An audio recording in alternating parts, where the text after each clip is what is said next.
Thanks for tuning in to another episode of Development Diaries. This is a show where we interview leaders, innovators, change makers, movers and shakers from across the real estate development sector, learning about their career journeys, proudest moments, lessons learned along the way, and advice to their younger you. We also find out what excites them most about the real estate sector right now. I'm your host, John Guest, founder of Henry James Search and the Rebels Community, a group of good humans in real estate who come together to move the industry forward and challenge the status quo. On this episode of Development Diaries, I'm delighted to be joined by Baerbel Schuett, founder of be.haus, Non-Exec director at East End Homes, Resi Homes and Ebbsfleet Development Corporation, and former director of development at Waits Residential. Baerbel, we've known each other for a little while now, and I've been excited to get you on the podcast and share your journey with the listeners. So welcome to Development Diaries. Thank you, John. I'm delighted to be here. Great to have you. So we like to start the show by going back to the beginning of your career. Could you share with the listeners a little bit more about what led you to end up in the wonderful world of real estate? Was it something that was written in the stars, or were there a few sliding doors moments along the way? I would say there were definitely a few sliding door moments along the way. My name gives away a little bit my origin. I grew up in Germany, and I ended up studying architecture there, but it wasn't a straightforward route into architecture to start off with. I wanted to learn a trade initially. My plan was to be a joiner or something a bit creative where you can always sort of fall back on. But without giving my precise age away, at the time when I wanted to do this, a woman in a trade was it just wasn't supported.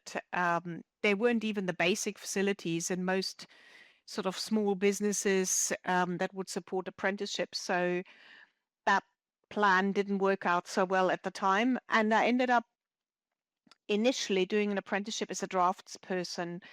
And whilst this role or this job per se doesn't really much exist anymore, for me, it almost helped finance my whole architect study that I ended up doing in the end, because I could do working drawings all along. Um, and then once I sort of qualified as an architect. I worked there, I really enjoyed this, and it was sort of through a number of sort of sliding door moments that where I ended up today. First was an opportunity to go to South Africa. Again, there's a lot of background to this. And I ended up as a site architect in South Africa. And again, lots of different things happened there where the project then, for a number of reasons, didn't go ahead, and I had to decide, do I stay and maybe change, or do I go back to Germany and work as an architect? And I had an opportunity to join the contractor, and I decided to stay in South Africa and join a construction company, one of the biggest contractors in South Africa, and worked in construction management, managing trades, the whole thing. And again, another sliding moment, then fell in love and ended up through that in England. And that was a few years later. And then when we arrived here, I just needed a job really, and that ended up in project management rather than going back into architecture. At the time, architects were not looking for people so much from outside the UK. It was all about UK experience. And then um, project management sort of looked at commercial, residential, all sorts of other projects. And again, an opportunity arose, and that sort of opened the door for me into residential development. And I've been there ever since, and I really never looked back. Well, I think that's architecture's loss and development's gain, hopefully. When did you first get interested in development? It sounds like quite a natural progression, kind of took on more responsibility and then moved a bit closer to it. At what point did it become more purposeful that, that's what I want to do? I don't think it was like a very conscious move, I would say. It was more about when I was working in project management, and I had, as I said, a whole range of different sector projects. And one of the things, we're working much closer with sort of key clients and their assets and their projects. And there was one project, which you may recall, it's the old Middlesex Hospital in the middle of London, which, you know, was out for a basically a tender. And so we were looking to align our key client with a more of a residential experienced developer. And I came across one of the founding partners of London Newcastle at the time, and he was just really inspiring. He inspired me. And I didn't really sort of think much of it. But then a year later, I got a phone call from a recruitment agent and said, look, there was a role in London Newcastle. And because I had made that connection, I didn't think twice, put myself forward, and then made the transition and stayed there for 13 years. And we had an exceptional time there. And so it was it was again that sort of sliding door moment or whatever you want to call it, but it wasn't that I focused, that's what I want to do. It was an opportunity that came up and it felt right. Yeah, and I think that's been a bit of a common theme through the podcast series so far is some people say it's luck, others might say it's putting yourself in the right place to take that opportunity. Um, so can you share with us a bit more about your time at London Newcastle, what happened since then, some of your career highlights? If you were to release the greatest hits of your career, what would be on there? So maybe the first question, my time since. So at London Newcastle, that was a big, it was 13 years that I was there. I started as a development manager, and then within 1 or 2 years, I was development director, but there wasn't a big business then anymore because 2007, when I joined, it was a very different world to 2 years later.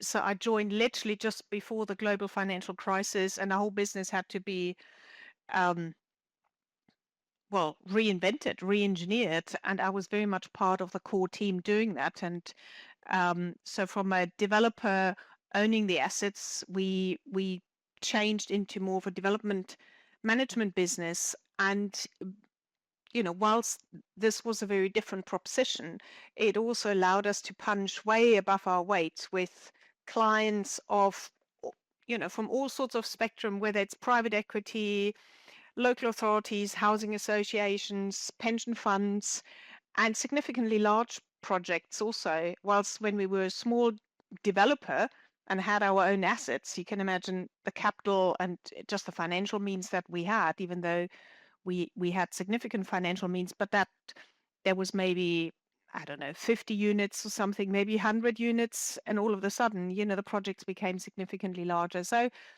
it was um, it was a great time. And you asked about um, the successes there, my highlights.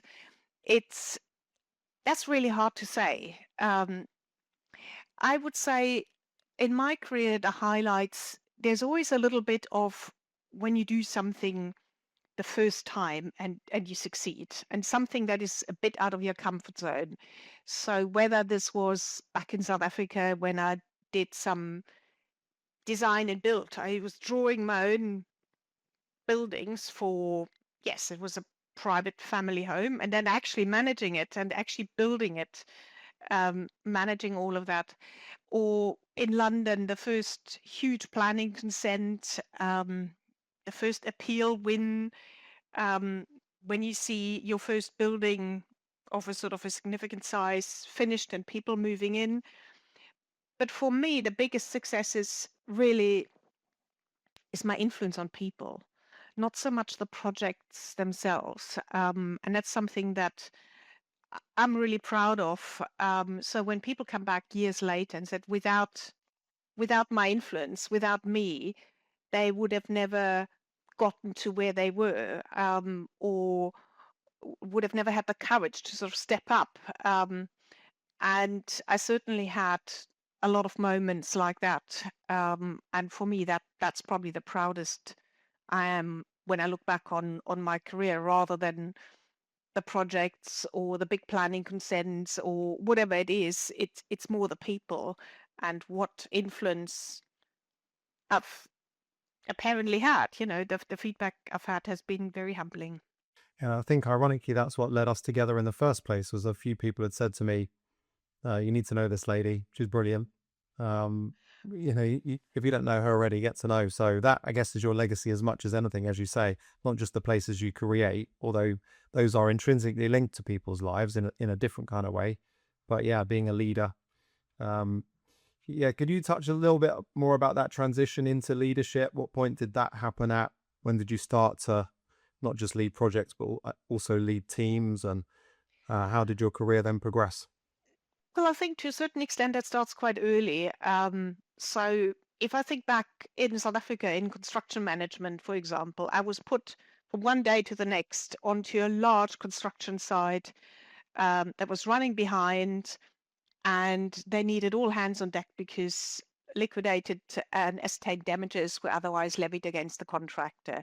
And so I was pulled off my project and put there. I was the only woman on a site which was like crawling with people. And we had a deadline and we needed to meet this deadline. And each of us construction managers, we had like one floor or two floors, I can't remember the details, but we had X amount of apartments we needed to hand over. And there was a bit of a competition between the various construction managers. And, to cut a long story short, I won that competition.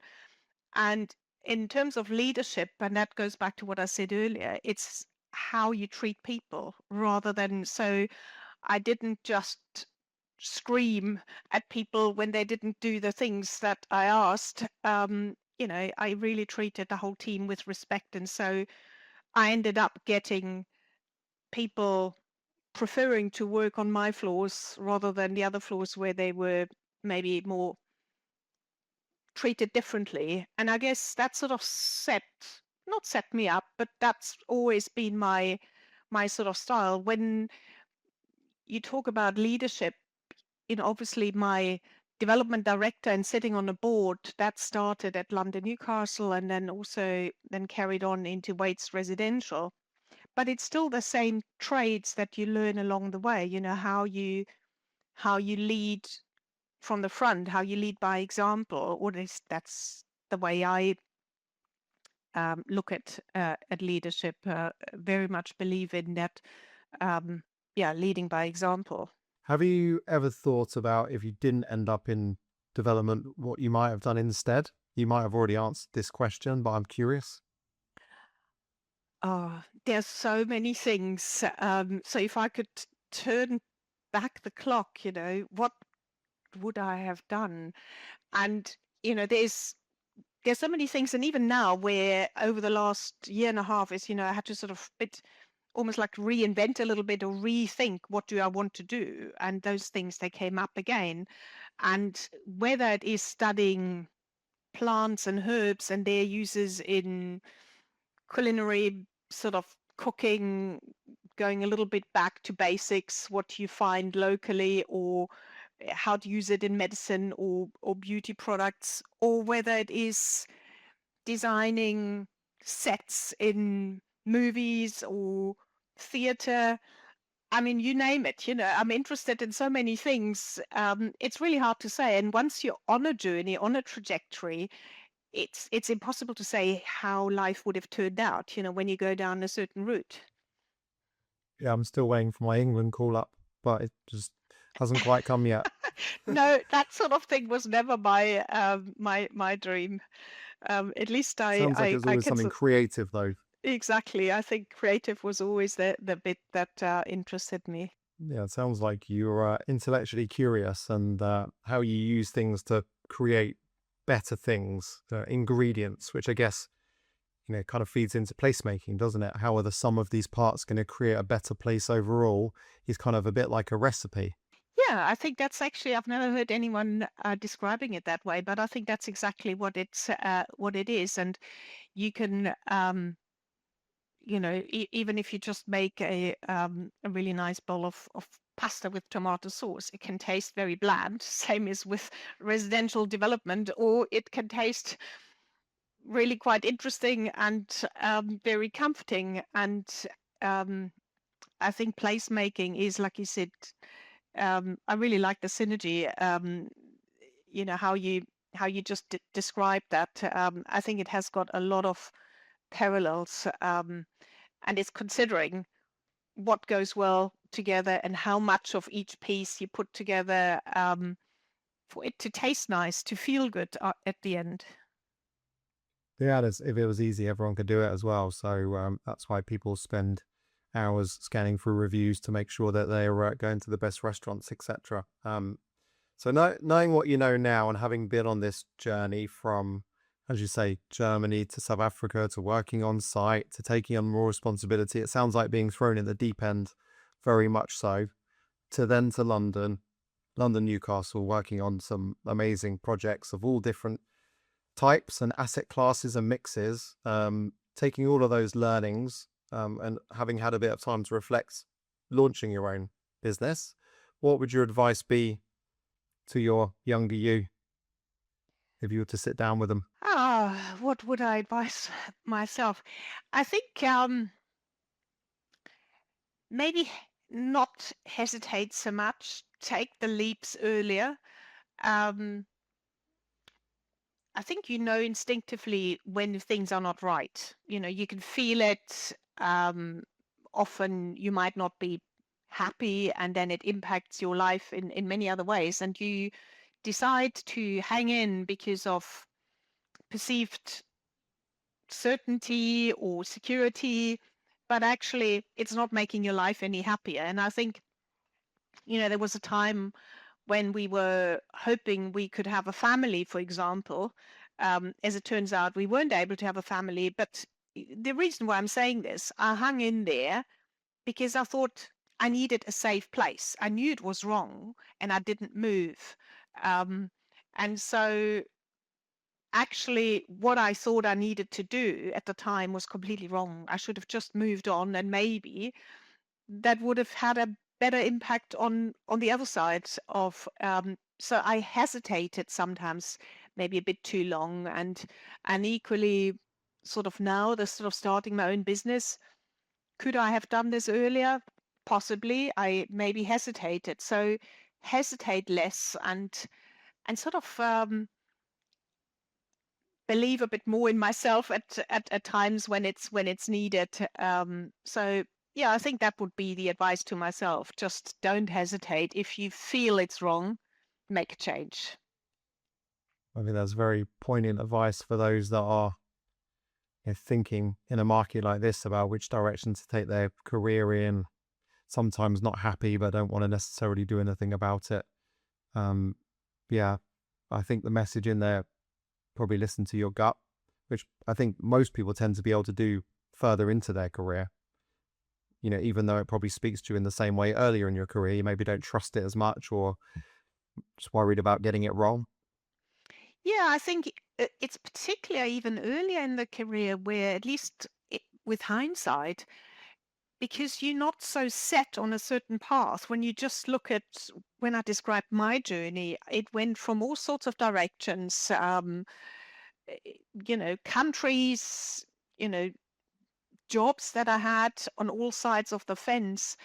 And it could have easily taken me in a completely different industry or sector.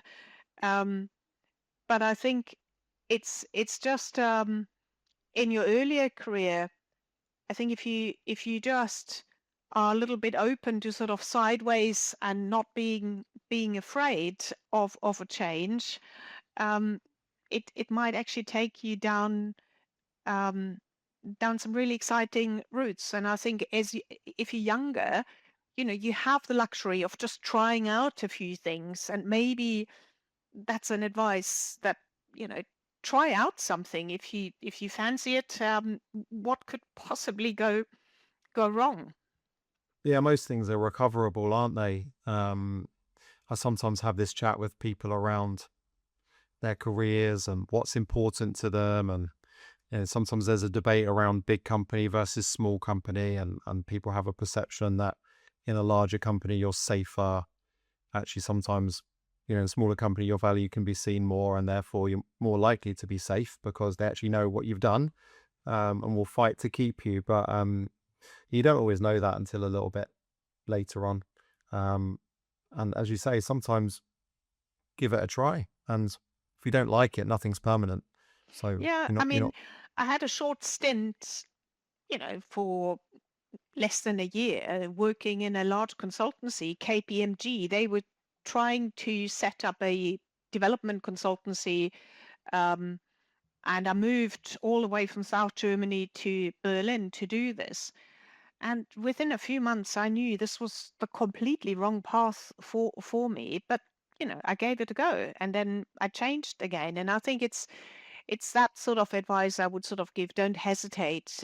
You can sort of feel when it's wrong, and sometimes I just hesitated too long. And I think when you're young, you have that luxury of just trying out something and see where it takes you. yeah, making sure it's explainable and you're making a decision with purpose. It sounds like that time you didn't spend too much time hesitating, but I've often posed the question when we're running a search process, if someone's worked out that something isn't right and they made a decision on that quicker, could that not be a good thing rather than a bad thing, rather than just compromising and settling? But that's probably a whole different podcast in itself, to be honest. Um, so I was curious to learn that you kind of you got to London just before the GFC, exactly when I started doing what I do now. Very interesting times, different to now, but with some parallels in terms of the world not being necessarily the mood music, not being good in all quarters, capital being patient. It's definitely not the same, but you have to show a lot of resilience during those times to stay in the game. Um, but fast forwarding to today in the current market where, it's equally not the easiest time to do development, and some people might say it's even harder for certain reasons. What do you think are the skills needed when we think about what makes an exceptional development professional and building our teams? Ooh, what makes an exceptional development professional? I've met so many amazing people along the journey, but I would say there's quite a few things that are needed. Firstly, I think you need to sort of have a vision.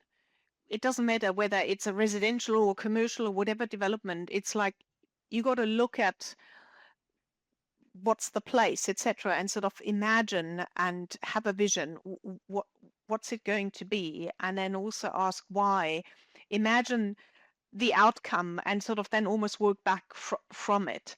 Um, Quite often, I see people starting with that sort of financial aspect and then work back rather than, you know, what is this place? How are we going to make something work here that is successful? And I think if you have that vision, ask the question of why, imagine the outcome. Of course, the financial parameters and the outturns need to be right. But I think those sort of things, those are skills that you don't see in every development professional. And I think you also need to be able to change every development. Doesn't matter which one I've been involved in. Um, is facing challenges. Like you said, you know, more now, maybe, or most certainly than before. But nevertheless, every single development had its very specific challenges. Some were quite significant. You just mentioned the financial global crisis, where all of a sudden both our equity and debt funding was gone from one day to the next. So you had to completely face into that, and you had to be able to change quickly and adapt. And this world is only going faster in terms of changes. So I think the ability to be flexible and adapt, and even once you've got a route and a plan, to be prepared to change is important. Um, and then I think you have to be very mindful where your strong sides are and where your skill gaps are. and then really surround yourself with the people that make up the bits that you don't have. So I think if you have all of those sort of parts together with, you got to have a bit of a good appetite for risk. With being completely risk averse, you're not going to succeed. Um, and you got to have a really good gut feeling. And that's not something you can describe as a skill. It's just something that you either develop or you just have. So I think there isn't one thing that makes an exceptional development professional. I think it takes a whole range of things that that makes a sort of a really good development professional. Maybe a bit, some people, whether that risk side, whether you need to be a little bit ruthless. I don't know. Ruthless is not the right word, but you got to be able to take risks along the journey. Well, yeah, otherwise go and do something else, I guess. There's a lot of easier things to do, and you've got to make educated guesses on, talking of that vision that you mentioned. You have an idea of how people will use a space with no guarantee that they'll actually want to use it at the end. So unless you're just selling off plan or, doing a build to suit office building, you're creating a place and then hoping that people will come. Otherwise, it's not valuable. Yes, but I think it's a bit more than hope, because I do think you need to sort of consider the market. You need to consider the environment, and of course, right now you're not going to plan for something that has a huge amount of off-plan sales, because that market.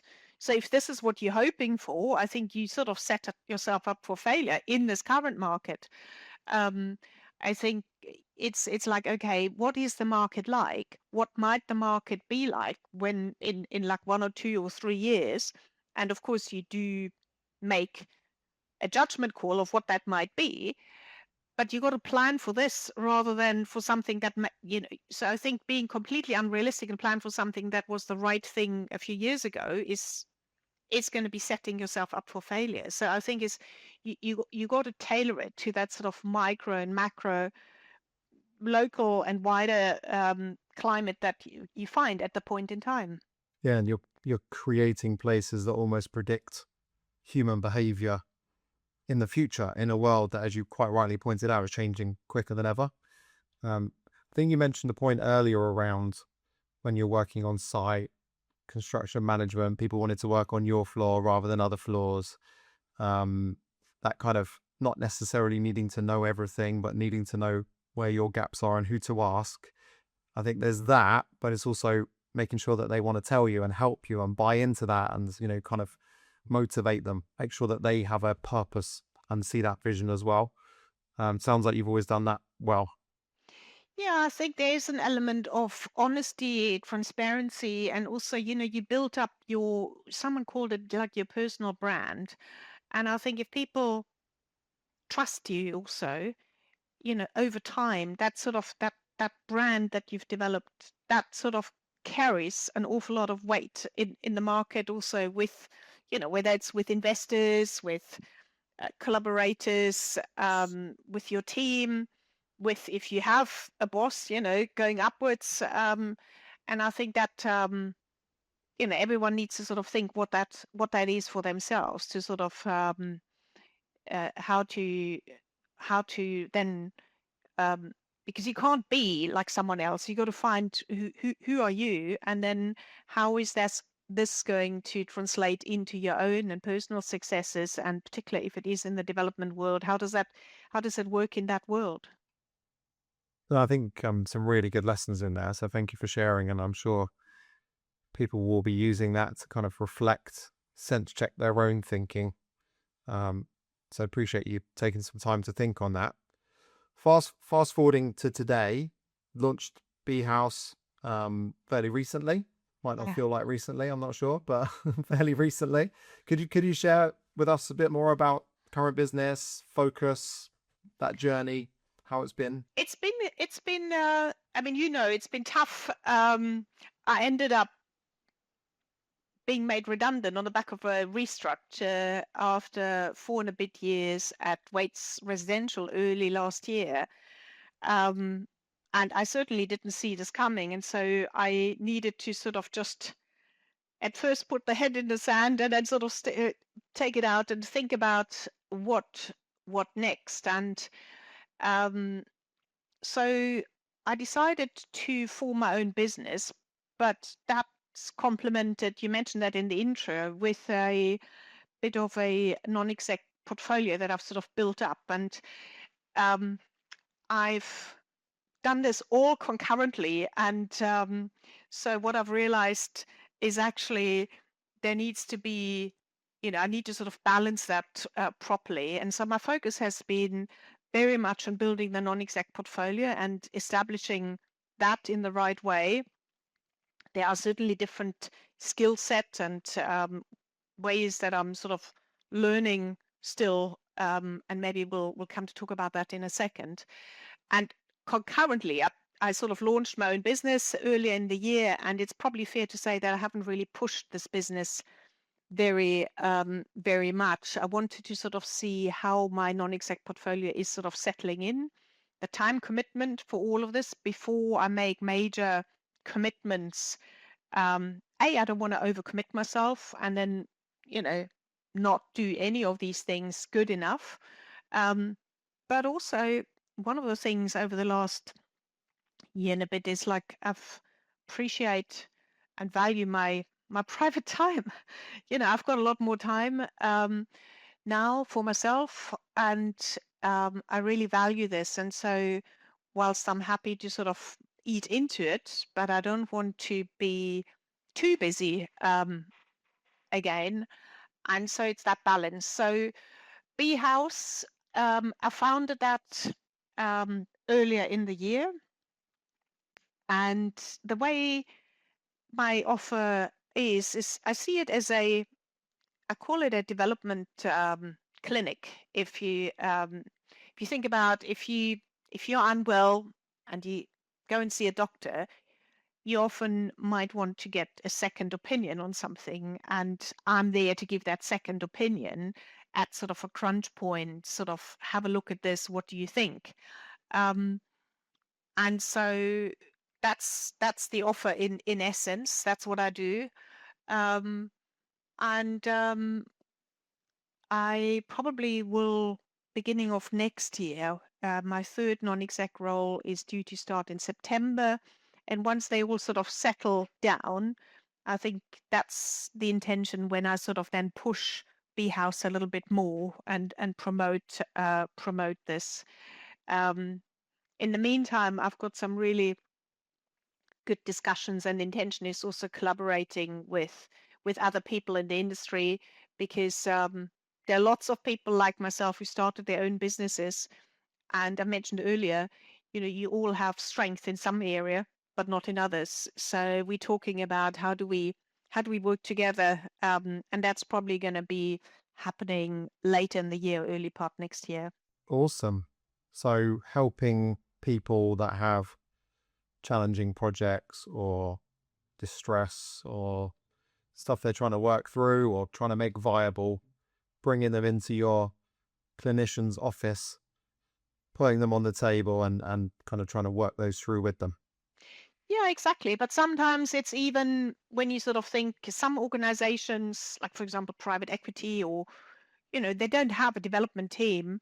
They often don't have even someone where they can bounce something off. So I get phone calls about what do you think? It's sometimes as simple as that, to just being able to bounce something off and talk it through with someone, or help set something up and find the right team to sort of mobilize. Or it doesn't always have to be the sort of the major problem or the viability crunch that everyone has. I can't magic construction costs going down, um, but I certainly can. um, you know there are all sorts of other crunches, planning, or often it's people. Somewhere along the line, there's something wrong with people, and so yeah, there's sort of key points in a project, the interest that I've had has been mainly from organizations where they don't really have an in-house development team and don't even know at a point in time how to move it from this bit where it is to the next milestone. And so I help sort of with a bit of advice, oversight on that front. And sometimes just being called into like team meetings where that sort of senior development level has been made redundant elsewhere, um, and then occasionally coming in and give a bit of advice to that team. So that's also been an element of where I've seen need or ask in the industry. Yeah, being able to use all of your lessons learned and experiences to benefit others without necessarily being attached to one place. Exactly. Um, which again probably feeds nicely onto the non-exec part that you mentioned. Really pleased that you managed to make those happen. And as you say, you've got your third starting soon. So one of the questions I get asked a lot when I'm talking to senior people who've maybe been through a similar point of reflection, COVID to now, about life and balance and what the future holds and how hard do I want to push and how many years do I want to push for and how do I get some of my own time as well. All of these things that people think about, I get asked around the transition into becoming an advisor or a non-exec. Where do I start? How do I put myself in the right place um, without giving away all of the secrets? Is there any kind of high level advice that you would give to people from the lessons you've learned? There aren't really any secrets, and in fact, I've had quite a few people asking me those questions, and I mean, maybe I've been lucky to a certain extent. I I realized quite early that the network is important, but it's also this is a slightly different network. So being able to be introduced to the right people and knowing what sort of organizations you might be able to really make a difference as a non-exec rather than sort of be too broad. Um, and there's sort of a you got to have one to get one was always the rule uh, that's been sort of waved in my face. And well, I've had amazing people like not really coaches, but I had one or two people that really helped me on that journey. And the way they did this was really challenging me on how my what's the difference between executive member on a board and non-exec. And to a certain extent, I'm still learning parts of that. Sometimes I sort of drift a little bit still in the sort of the executive side. But overall, after almost a year in my first role, I think I'm starting to really sort of get into the rhythm. Um, but one particular person has been incredibly helpful, who's been working in the non-exec world for a long time, and he's been doing dry runs with me, how to, particularly when I had interviews lined up, how to, and really challenged me and helped me prepare for those interviews. And in fact, advice to anyone, if you go in an interview and it's something you really want, is that dry run and the preparation. If you have someone, whether it's non-exec or something else, for me, that was a fantastic sort of help to get in. And I've started helping others with sort of similar dry runs. And the other thing I did, I sort of built up a little bit of a rapport with key agents because there are agents that sort of operate in that field. It takes a while before you gain their trust, and but there are specific recruitment agencies that work in that non-exec world, and starting to build a relationship up. Um, and the last bit I would sort of say is really reading the um, the application forms and packs. What exactly is this organization looking for? and then really set out very precisely how you deal with each of the points. Um, and if there's one point you are not entirely, um, so to give you an example, there was one role where I wasn't successful, but it was chair of Remco, and I felt very confident that I could do this, and so I had to sort of draw on some of my executive experience to pull this across. So you have to sort of find ways of setting it out very clearly, or how you draw on your experience, even though it might not be exactly the same. Um, but how do you do it in a non-exec role? And you have to be very mindful and set this out.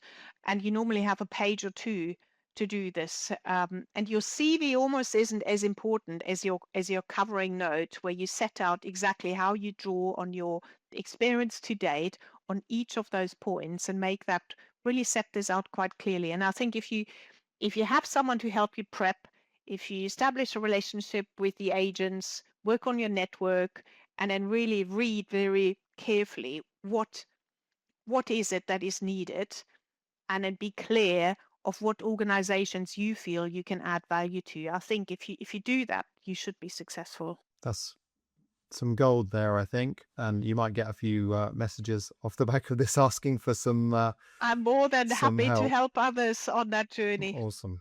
Sounds like practice your own advice of backing yourself as well. Good example of that there.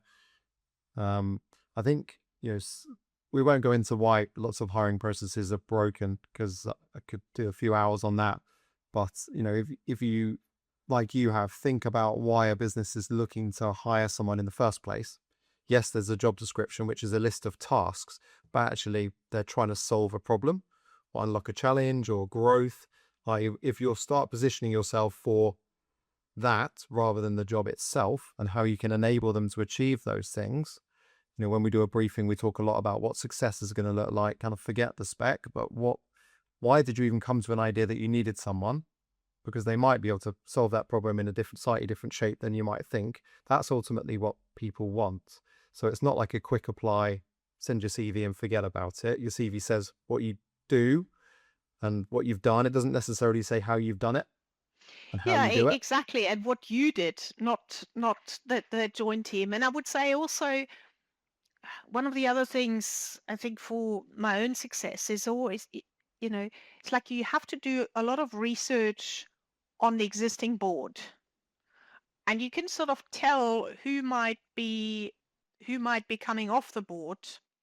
So understanding what the board has already, where there's sort of specialties come in, and you might add what you might add to that board, and to this organization, and how might you replace the person who's coming off, because it's often someone who comes off, who needs to be replaced, rather than completely new roles. I mean, they do exist, but it's understanding that in a bit more detail, and really positioning yourself then in that gap that is being left, and why you, giving that thought and selling that. I think that will make you ultimately succeed. So having changed tack a little bit with your career, and maybe now being able to impact the industry in a different way, maybe even a bigger way, because you're involved in more than one organization and therefore um, can kind of share your lessons with multiple people. As you look out into the market, we know that it's challenging. We've touched on that a little bit. But what do you think the biggest opportunities are over the next 3 to 5 years? What are you excited about? Why are you still getting out of bed every day with a spring in your step going, right, let's go and do this? What are the opportunities the next 5 years? I think it's really hard to say. I think all we know is there's going to be huge amount of change still to come. Yeah, I attended an event this week. When I just look at what the potential political outcomes are, and then what the likely impact on our industry is. Um, so expecting changes, but I think, I mean, my focus has been residential, as you know, for the last good 20 or so years. And when I just look at the residential sector, I think fact is everyone, doesn't matter which part of the political spectrum, whilst they might all tackle that in a different way, but the need of affordable housing, I think there is no, everyone appreciates that need. And so I think the opportunity remains in that sector. Affordable housing is something, unless the it shifts and there is that need is tackled in a meaningful way. Um, and I guess that's where where the opportunities are. And with that, there's all sorts of things that come with it. It's not just affordable housing. There's all sorts of other things, but um, there's definitely going to be a huge amount of opportunity around that. I guess that's what makes our industry so fascinating, is it's so intertwined with politics, as you mentioned, but also people's lives, like, quality of the home, or whether you have one at all, how quickly you get one, the condition of it. Yeah, that is one of the most important things in anyone's life. So what's the Absolutely. knock-on effect, whether it goes well or not? It's huge, surely. Yeah, and I think there's also, and I guess that's also from again from government level down. Um, there's much more focus, and I don't think this is just in our sector, in our industry, on the end user, on the customer, on the consumer, and that experience. And to a certain extent, I think the industry has neglected that a little bit. You sort of build something, and then you sort of, okay, you forget about it. So I see the opportunity also in anyone who just thinks about building an estate management in different ways, embracing technology, but really thinking about the consumer and the end user and how this is being maintained and serviced and that sort of end user satisfaction. I think there's going to be lots of opportunities to sort of be on the forefront there and be a bit different. And if you combine that with development, I think you've got a good formula. I think that's a nice way of summarizing it. So, as you know, on the podcast, it's tradition to answer a question that the guest before has left you. And in this case, it was James Coulsey from Trigon. I thought of James when you were talking earlier about thinking of what the space is going to be used for, what the vision is, because he talked about that on the podcast as well, being a development manager. Who's the client? What's the purpose? Is it for sale? Is it long-term hold? I think you probably share some similar views on that.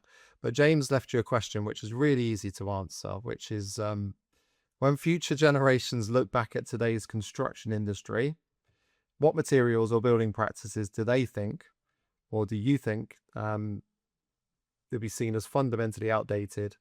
And what regenerative building materials, except mass timber, do you think will be the materials of the future? I think there were two questions.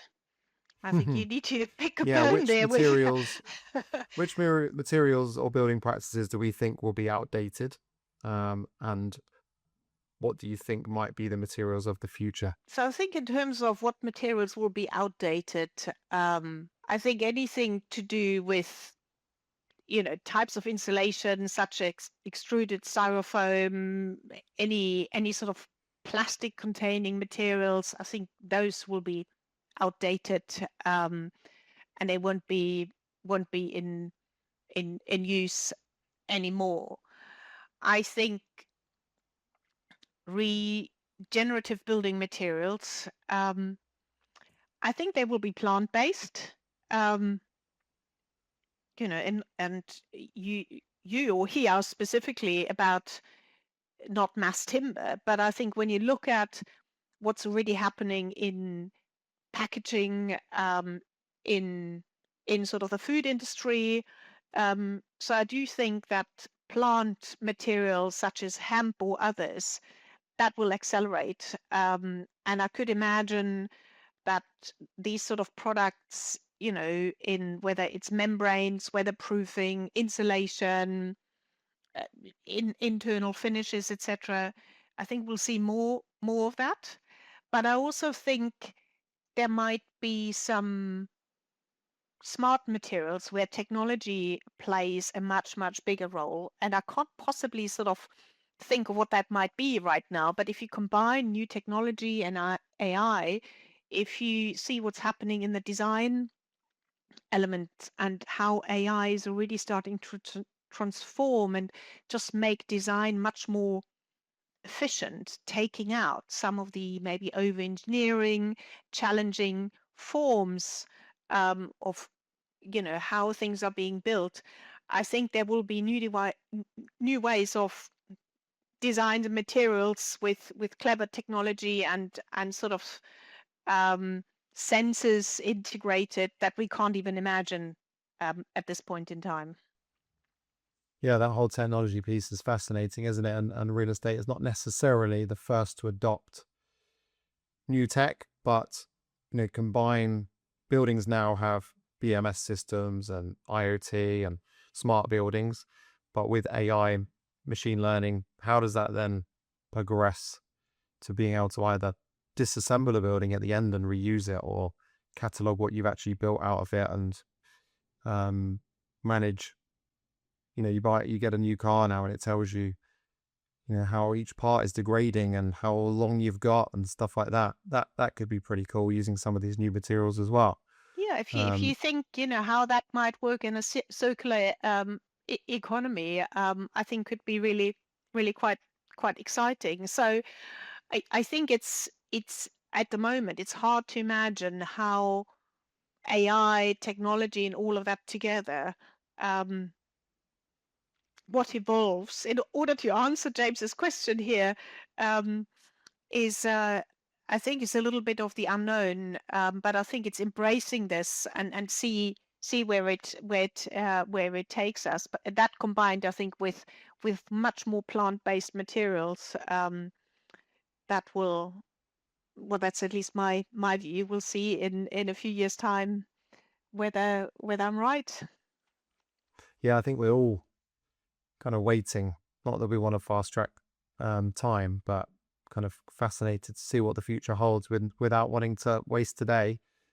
Some of those more manual labor skills that go into creation of a building have to be some of the last things that could ever be outsourced. So therefore, does it make the industry kind of more safe because of that? But where does the kind of human and technology bit combine to mean that we can build faster, safer, differently, with less Exactly. risk? Yeah.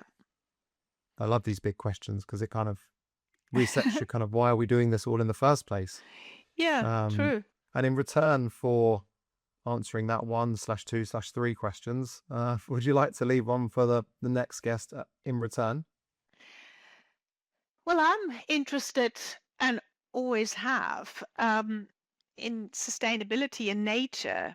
And it feels to me at the moment the industry is like there's either some that completely embrace it and go all the way, or some that completely reject it because it just costs extra money and we can't afford it. Let's just park this.